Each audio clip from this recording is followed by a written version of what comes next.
My guest today is Professor Stewart Friedman, who is an Emeritus Professor of Management Practice at the Wharton School of Business at the University of Pennsylvania. He's the founding director of the Wharton Leadership Program and Wharton's Work-Life Integration Project. He is also the founder and CEO of Total Leadership that provides management training. Welcome, Stu. Thanks so much for having me, Gill. It's good to be here. Yeah, thanks for doing this. So I got some of your papers, and we tend to be a little bit of a technical show, so I gravitate toward them.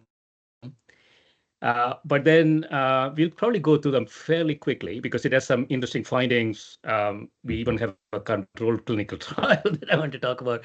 And then we want to talk about leadership in more broad terms. And so the first one here is the Baby Bust 10th anniversary edition. You say here new choices for men and women in work and family.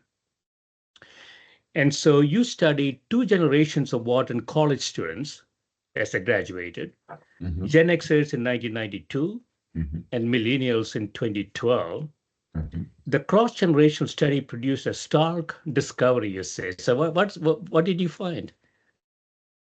When I started the Wharton Work-Life Integration Project in 1991, one of the important elements of that program was to track the evolving career and life interests of Wharton students and alumni over time. And so starting in 1992, we surveyed, detailed survey, hundreds of questions about hopes and dreams in life and work and community and the private self, plans, values that people had about the different parts of their lives, many questions about their political interests and religious affiliations. Starting in 1992. These are, sorry to interrupt, Stu, these are Please. Undergraduate students? These were graduates. So the Wharton School has an undergraduate program in business. It is the world's leading program, I'm proud to say, in business for undergrad. So these were 22-year-olds as they graduated from the Wharton School, an elite place where, very few people go. So they are not representative of the general population. That is true. So in 1992, we surveyed them, and then we surveyed them again in 2012. This is a different cohort. Cohort of people. We did two things. We started serving other classes, including our MBA students, the year after that, and then repeatedly over time. But this class, the class of 1992, we were able to survey those same people, a portion of them, 20 years later. And we did a study about them, but the Baby Bust study was about the class of 2012 when they were graduating. So these are the millennials when they were 22 in 2012, people born in 1980 for the most part. And we were able to compare, and this is what is, I think, distinctive about this study, because a lot of the studies in this field are not longitudinal in comparing different generations. What a lot of the research that looks at different generations or cohorts of people is done in a cross-sectional way. They'll talk to 22-year-olds and 42-year-olds and 62-year-olds and then make comparisons about the different generations. But what we have is a true cross-generational study because it was longitudinal. We were able to compare people at 22 years old with the next generation at the same age from the same school. So the only thing that's different is the different generations and the cultures in which they grew up. The generations, right? So I wasn't sure what we would find. But when we started doing our analysis, comparing the two generations, I was startled to find that the response to this question Do you plan to have or adopt children? Mm. Yes, probably, not sure, probably not, no, were the response alternatives. Yeah. And in 1992, the responses were yes or probably 88% Oh, men and wow. women. Okay. In 2012, the same question, the same response alternatives, 42%. Mm. 42%. And I thought, that's not right. Mm. That cannot be. That has to be a technical error in our data. It wasn't. It was just a remarkable shift in how Yeah. young people were thinking about their future. And so I then felt compelled to zero in on that finding and explore everything I could in Mm. our data that would help us understand what caused this. And that's what the Baby Bust book is about when it first came out in 2013. And then a few years ago, we did a 10-year anniversary edition of it where I wrote some new material that described what had happened in the 10 years since we Mm. initially did that study in 2013. So I became So, an amateur mm. population demographer. This is not Yeah. something I had ever studied before or, had a lot of interest in, but I couldn't ignore it. So I started Mm. to just learn enough so that I could write something fairly intelligent about Mm. what we had observed and why men and women, for different reasons, were now planning to not have children or adopt them in nearly the same numbers. Not have children. So, this is very interesting for me, Stu. So, I was getting out of Chicago Business School in 1994.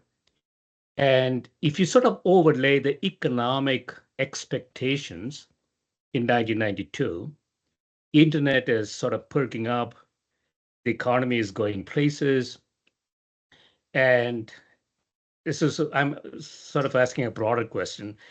Are these responses, and 2012, we just had a major stock market crash and all sorts of financial distress. Are these responses based on some economic expectations, or do you think this is sort of social change? That's a good question, and it's really both, and it's different for men and women. So we were able to disaggregate the factors that were associated with this change for men and for women. And for men, the economics were much more important. Hmm. So if you were a student who was working while you were a student, or had student loans that you had to pay back, um, or had other financial needs that you were responsible for, you were you were less likely. That was a deterrent in Hmm. 2012 for people Hmm. thinking about when asked about their plans. But that did not hold true for women in 2012. So the economics, so far as we could discern it, and Hmm. what I think is interesting about this data set is that it's very much about the psychology of how Yeah. people were thinking. This is not data from the Bureau of Labor Statistics or the population studies that most economists and sociologists use Yeah. to study demography and birth rates. This is Yeah. about what people were thinking and feeling about their future. And so again, the economics seem to be a driver for men, but not for women. Yeah. That's really interesting. So there are a couple of things here. One is, as you say in the paper, and I haven't read the paper, Stu. I just looking at the abstract. As you say in the paper, obviously, Wharton graduates are not representative, Right. let's call it that way, of the population. So can we really extrapolate from that data set to the population? But on the other hand, we are seeing population drop. Birth rates are dropping all around the world. I mean, there might be some systemic reasons for it. My daughter's an OBGYN resident, so she's really worried about it. Oh, wow. Uh, and so we can see the outcomes. in the data. And so this sort of bridge between, say, Wharton graduates to broad population may not be a stretch because it seems to be happening anyway. I think you've got that right, Gill. Uh, One of the main criticisms that this monograph got when I initially published it in 2013 was just that. Well, you can't generalize because these are Wharton students, and so that's a unique segment of the population. Well, what has happened? Well, two things. First of all, if these young people who are coming out of the elite business class are concerned about their ability to have the resources, the freedom, the support to be able to have children of their own. Mhm. If they are going to struggle, well, then what about everybody else who has none of the same levels of privilege as these Yeah. people do? So I thought the argument about the Mm. distinctiveness of this sample actually helped to make the case for why there were real problems in our society, Mhm. in our organizations, in our communities, in terms of not providing the sort of support that people need to Mhm. have the families that they might want to have. Because one of the things that we found was that people still thought that having a family, children of their own, was a good thing. They still value that. It's just that they weren't planning to do it because they didn't Right. feel like they could, or other things were becoming more important. So Yeah. that's slight side issue there. But one of the first things was, yes, this is a distinctive sample, but if they can't do it, well, then how can everyone else? The other issue is that what we've Yeah. seen, as you just pointed out, over the last 10 years, is that uh, this sample was sort of like the canary in the coal mine. Mm. We, we did not mean to, but this result was very much consistent with the trends that have followed in Mm. the intervening 10 now 12 years, and that is, as you point out, a decline in the birth rate not only in the United States but worldwide. So what we were observing was part of that larger Mhm. trend. So let me push on this a little bit, Stu. So if you look at all around the world, we clearly see a negative correlation between economics. Let's just use GDP per capita, let's Yes. say, and the number of kids. So you go to developing countries in Africa. There are a lot of people there with a higher level of number of kids in the family. And so I'm not I'm not completely convinced. Um, it is the economics that's driving it. It has to be, as you say, some sort of a social factor. In other words, when I was growing up in India, the poorer families had more kids than the richer ones. Mhm. As soon as you get rich, you have less kids, and that's a phenomenon that we observe all around the world. Yes, and education also. And education, yeah, yeah, yeah, right. Yeah, because you learn about birth control and you learn about population explosions and you learn about what it you have access to birth control, and you're able to make more informed choices about your future. And so, but finish your question Yeah, or your thought. yeah. So I'm just wondering. I mean, the extension of the Wharton study to the broader population, Yeah. um, it has to be controlled for, I would say, education and economics or economic expectations, because Right. it is not it's not lack of economics that make people not have kids. It's almost the inverse of it. It's the higher economics lead to less less number of kids. I don't know what's driving it, but that is what we observe in the data, isn't it? Well, the the the parts that I thought were most interesting and that got the most conversation and some policy questions Yeah. emerging because the last part of the book is a set of policy recommendations, not just for social policy, but for business policy, as well as for what communities and individuals and families can be doing Mm. to make it easier for people who want to have children to be able to have them. So while economics is of course a huge factor in determining whether or not people are able to have children, whether they want to, whether they can control, whether they're able to, have the freedom to choose not to have children. Yeah. All those things are very much driven by, societal macro level factors. What we were able to do is to look sort of within the person Hmm. and within this group of people to see, well, what were they thinking that affects their planning about whether they Yeah. want to have children. And so some of the things that we were able to unpack in comparing those who were planning to Hmm. have children with those who were not were things like domestic roles, how men are feeling differently now, young Hmm. men, about what it means to be a father, Yeah. and how young women are thinking about what it means to be a mother. Yeah. And what we observed on that score is that men and women were converging in 2012. They had Hmm. closer views in terms of what it takes to make a dual earner family Hmm. successful, where Yeah. men were becoming more uh, egalitarian in their views about Mm. how a family should look and Mm. act and organize.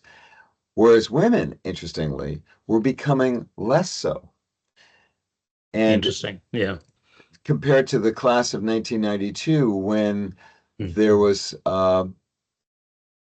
according to what we observed, a greater sense of we can do anything, we can have it all. It Mm. seemed that by 2012, there was a kind of reduction in that sort of thinking and a perhaps grudging acceptance of the fact that, Mm. well, and we had questions about this. If someone's going to be, if we're going to have children, one of us should stay at home, and it's probably me, is Yeah. how a number of women started to think. So, Mm. so this is to the larger point that it's not just about economics, important as that is. We also Yeah. saw the changes in religious belief. Mm. So, and this is true only for women, but not for men. But the more Mm. likely, you were less likely to want to have children or to plan to have children if you identified as atheist or agnostic. Oh. And we attribute that to the greater freedom that more modern women are able to enact Mm. as they become less affiliated with formal religion, which has, certain constraints, or at least Mm. traditionally has for women in society. So it's not just the economics that's explaining Many these other, findings. yeah, many other factors. I was just thinking, Stuart, that if this trend continues, there'll be no Yeah. atheists or agnostics because they will be sort of wiped out from society. And over time, we have only religious people. Well, this is not to say that all atheists and agnostic people are going to not have children. That's not it. It's just that sort of the inverse helps us to understand why fewer women were felt constrained and in the sense of feeling like they had to have children in order to be legitimate, in the eyes of society. They no longer had that sense of restriction and therefore felt greater freedom.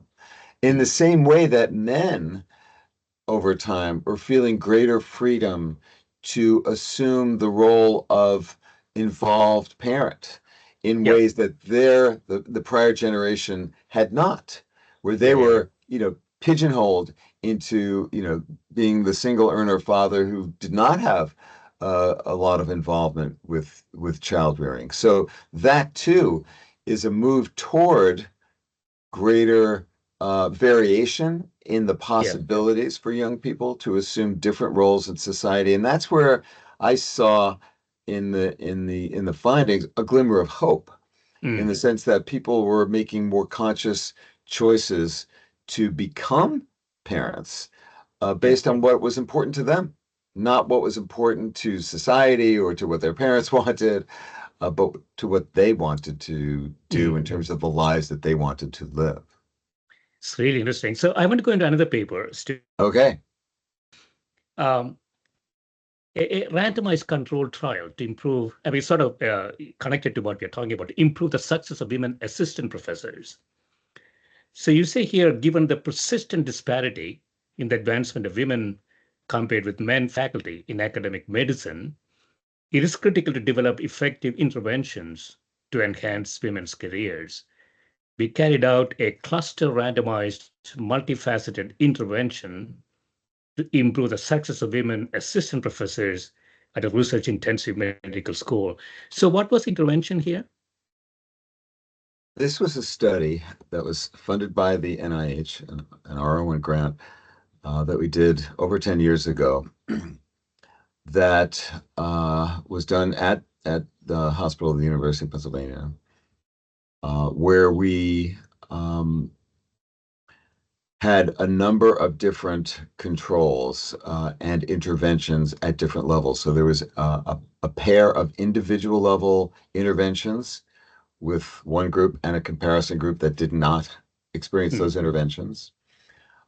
There were, by division or department, interventions in creating work environments that were more conducive to the success of junior women faculty. This was about advancing the success of Yeah, junior women faculty in academic medicine.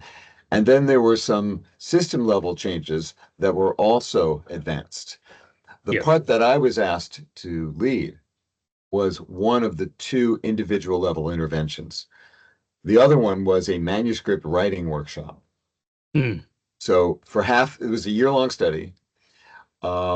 And there were, again, interventions at the department levels that I was not very much involved in. I advised on that, but the main thing that I did, I didn't do the manuscript writing workshop. I did a version of my program, Total Leadership, which is about yeah, improving performance and impact at work and at home and in the community and for the private self mm, by digging deep into understanding your values and your vision as a mm, person, as a leader in your life, mm, understanding who the most important people are in your life, at work, at home, and in the community, talking to those people to clarify your mutual expectations, seeing where there's conflict and where there's compatibility among those people with respect to mm, what they need from you, what you need from them, and how all that fits with what's important to you. And then experimenting with new ways of getting things done that are designed to make demonstrable improvements, measurable results at work, at home, in the community, and for the private self. mm, So that's the essence of what total leadership is about. And so we took uh, a sample of junior women faculty through that yeah, process.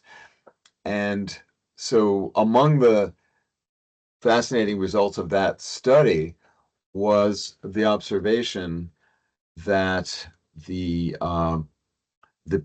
research performance of mm, the women comparing the controls who did not have exposure to these two interventions with those that did, the research output in terms of volume was not significantly different, but mm, the rate at which they were able to produce it in terms of the time mm. that they spent was different with the people So who had efficiency improved significantly, or exactly. productivity. Yeah. And that's one of the goals of total leadership is for people to be wasting less of their attention by focusing Mm, it more on the things that matter most to them and to their people, which is such an important aspect of leadership growth at any level and at any stage of one's career.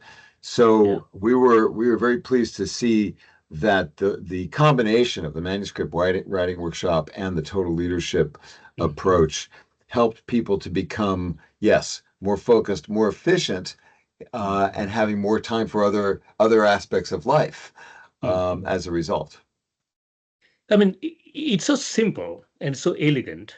Every university should be doing this, right? I mean, um, yeah. So uh, I see people sitting in front of the computer typing away the whole day, and then at the end of the day, if you ask, "What have you accomplished?" perhaps it's not very clear. Uh, Well, that's true of science, a yeah. lot of science work in general, right? And has been for a long time. If you were to ask Louis Pasteur at the end of a busy day what his accomplishment was, he'd probably just say, "I'm too busy. I need to sleep now."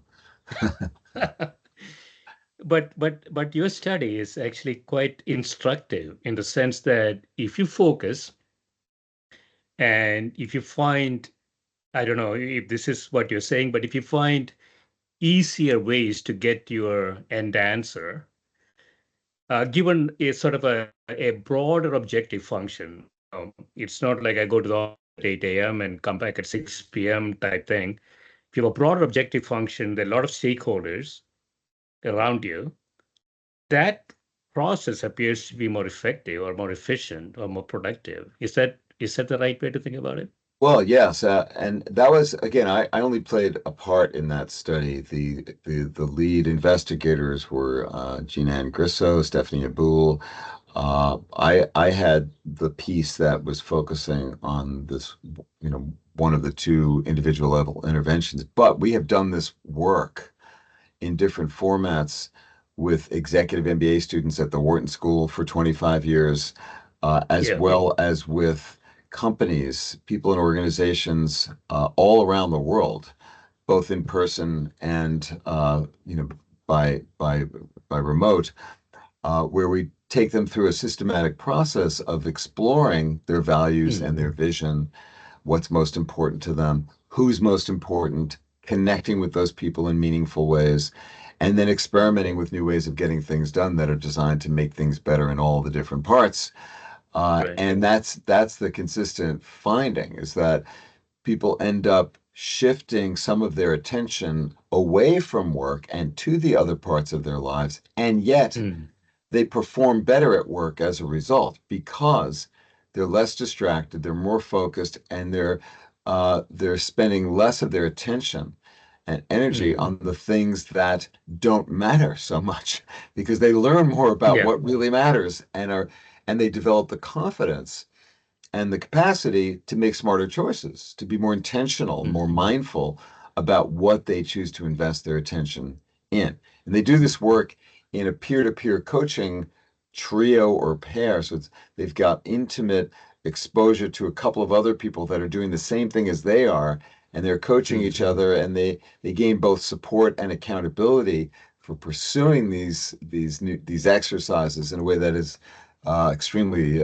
important because they have the sense that they're not alone and they get a yeah. lot from that.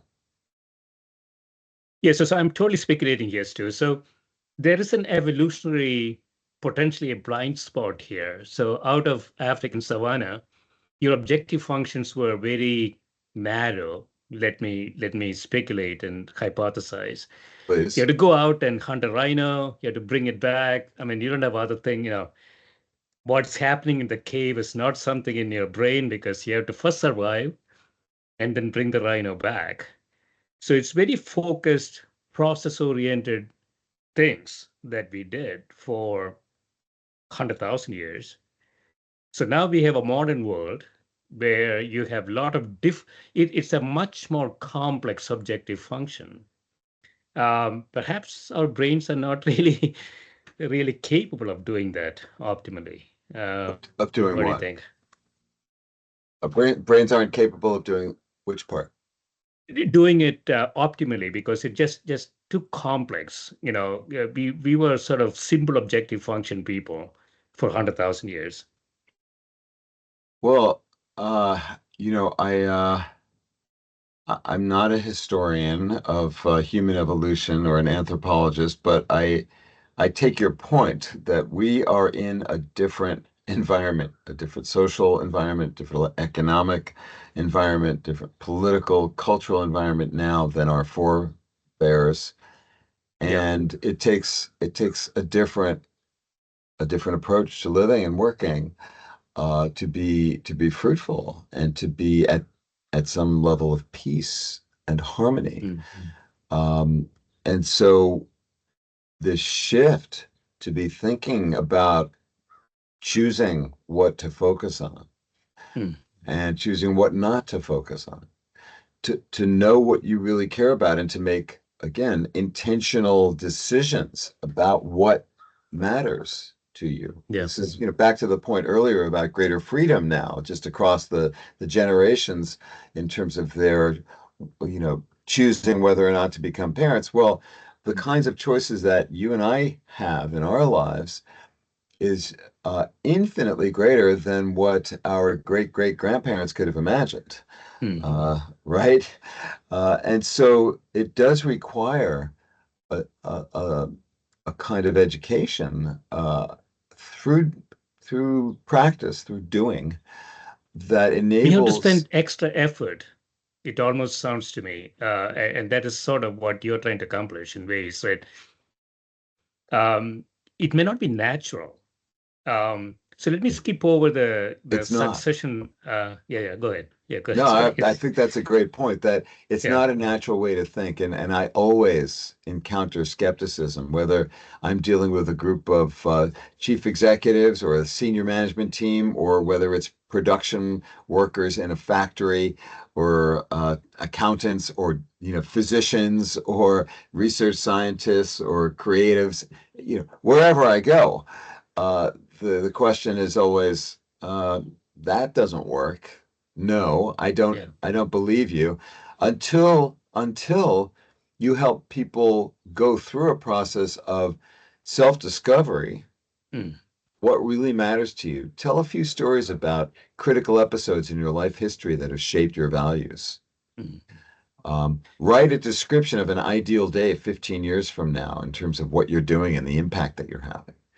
Yeah. We have people do some exploration of what really matters, and then share that with some other people and hear what they have to say. That gives people a greater sense of confidence and grounding in what Mm. really matters to them. And then that followed by an assessment of who are the 4 or 5 most important people in your life, Mm. at work and at home and in the community. And what do those people need from you? And what do you Mm. need from them? And then having a conversation with a sample of them, 8 or 10 people, in the space of a few weeks, to clarify what matters most to them and to you. Yeah. And what almost everyone discovers is that the people around them expect less of them than they Mm. had thought, less and a little different, which Yeah. opens your mind to seeing, wow, I need to understand how other people see me, Mm. so that I can get a more realistic picture of, the social and political landscape I'm navigating every day, Yeah. and to realize that there are things that I'm spending time and energy on that don't matter.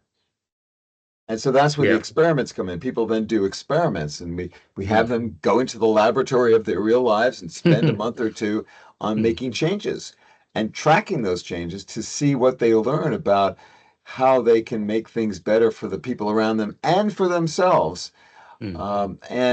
And what comes out of that is a sense of, continually experimenting with how I get things done in a way that works for me and my people. That's something I need to keep doing. And I can Mm. see how that would make things better. So it overcomes some of their skepticism. Yeah. Yeah. I mean, it does require you to pull back Yeah. from, let me call it the rat race. I'm thinking of some mice experiments here, Stu. Okay. Uh, does a mice or the rat know they're in a race to get to the end and they get nothing out of that race? Um, that could be an interesting experiment. I mean, mice are pretty smart.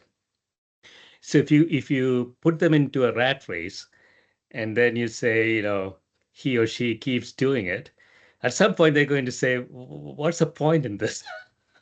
I'm just making a No, grand there's a statement lot here. of Yeah, great science and psychology about yeah, yeah, learning that's done with, mice and other animals. I did some of that when I was an undergraduate a million years ago. Uh, I never really enjoyed that. yeah. I'd much prefer to work with people, and to see how they find a greater sense of freedom Mm, from doing this work, which requires, exactly as you say, Gil, a stepping back. Yeah. The way I like to describe it is you have to slow down in order to speed up. You have to take time away. It's the value of practical education. You have to, use models that other people have thought about and researched, and to do this in a social context where you're learning from others and helping them to learn as well. But it does require an investment in Mm. learning and in taking the view that continual learning is Yeah. essential for It's you as costly. It's and it costly for does many it people. does Yeah. take time. Yeah, and in some cases money to be able to do Yes. that. Um, but but it's essential for growth. Yeah. Yeah. So let me jump into leadership. I know that Yes. I have to let you go in about 10 minutes here. So what I want to so you have done a lot of work in leadership. I have an ingoing bias into this too, so you can object to it and correct me. I'm Uh, open. so I see a lot of leadership development programs in universities, major universities, and even online. I mean, a lot of people are trying to develop leaders. My ingoing bias is that leadership is an innate property of a human being. You can't really teach somebody to be a leader, can you? Well, as the founder of the Wharton Leadership Program over 30 years ago, Yes. you can imagine I've heard that question before, Yes. uh, thousands of times, Yes. literally. And it's an important question because most people think in terms of traits. There's the Hmm. the, the so-called trait theory, and there's a large literature, and Yeah. because it's so important to understand what does it take to cultivate leaders in our society, in our businesses, in our communities. And what I have come to believe from a lot of experience and evidence is that leadership is not something that can be taught, but it can be learned. And Hmm. indeed, it must be learned Hmm. in the way that I was trying to describe earlier. And as you were saying, you have to take time to reflect and to Yeah. experiment in order to learn how you can take yourself further.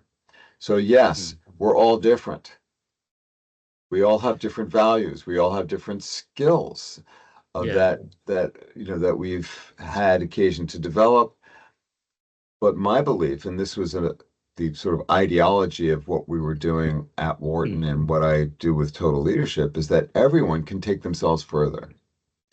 Everyone Yes. can go Yeah. further in terms of developing the capacity to mobilize people Hmm. toward valued goals, to envision a better tomorrow, and to bring others along with you. That's something that you can learn how to do better. So are There's they, sorry to interrupt, Stu. no, So please. are they sort of universal in the sense that I'm thinking size I'm sorry. as a factor. So family, startups, small to medium companies, large companies, and countries. The leadership qualities, ideas, parameters, are they all the same across that spectrum? I think there are some fundamentals that cut across culture, uh, organization size, and type. Clearly, there are variations, big variations along those dimensions and others. Uh, but it seems clear from the evidence that I know that to be effective as a leader, you have to have an understanding of your values Yeah. and to be able to articulate those values to other people in ways that they can see who you are and what you In a stand genuine, for. in a genuine way. I mean, I would argue Exactly. there are a lot of fake leaders There are. around us. Yeah. Yeah. And there are people who are very good at fooling other people, Hmm. and at helping other people believe something about them that is not true. Hmm. So yes, to be true, some people use the term authentic, to be seen as someone who says what they mean and who means what they say is important. But it starts, of course, with knowing yourself, as Yeah. the great philosophers of old have taught us, and as all the great novelists and philosophers through time have taught us. You have to have an understanding of what you care for, what is Mm-hmm. important to you in your life, and to be able to explain that to other people. And one of the primary ways, as I was mentioning earlier, is through telling stories about where you Yeah. have come from. So it starts with that. It is essential that you have some compelling image of an achievable future that is meaningful to you based on where you've come from and the people that you're seeking to inspire to come along with you, that is meaningful Mm-hmm. to them, which is why we have people work on their leadership vision and to write Yeah. one and to share it and get feedback and to see how it lands with other people and whether it does move them or whether it doesn't, whether they can picture it. So that work of being real, acting with authenticity by clarifying what's important, that's the first of the three main principles that cuts across all these demographics. The second, to be whole, is to know your people. Who are your people? Why do they Mm-hmm. matter to you? How do they fit with your vision? What Mm-hmm. do they need from you? What do you need from them? How do you connect with them? And the way you talk with this one is different than the way you talk and listen with this one and that one. And so practicing that skill is another thing that anyone can get better at. And the third Yeah. Yeah. principle, of course, to be continually experimenting with how you get things done and to show other people that you're trying to make change happen that's good for them and for you. These things, these principles and the practices associated with them of being real, being whole, being innovative, seem to uh, transcend some of the important distinctions that you're Mm-hmm. speaking about. So the work that we do is customized by each person to their Yeah. environment as they articulate what matters, who matters, and the kinds of Mm-hmm. changes they try to make. The common factor appears to be, as you say, you have to know yourself. If you haven't done that, then everything it's a bit like building a house without a foundation, Very much. and it's going to fall down. And so that part. So we're going back to sort of the religious question here still.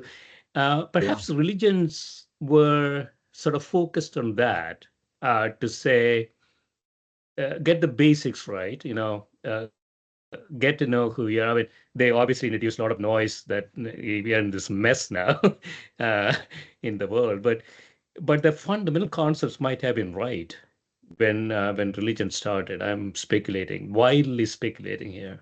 Well, I think you're onto something that's really important, and it's an aspect of, what some people think about as, the secular philosophies of growth and leadership capacity use the same essential tools and answer the same essential need, and that Hmm. is self-discovery. The practice Yeah. of prayer, the practice of what we do when we pray. What are we doing? We are taking a step back to think about our lives and its meaning, its purpose, Hmm. to draw lessons from the past, from the stories that we want to believe and the faith that we hold.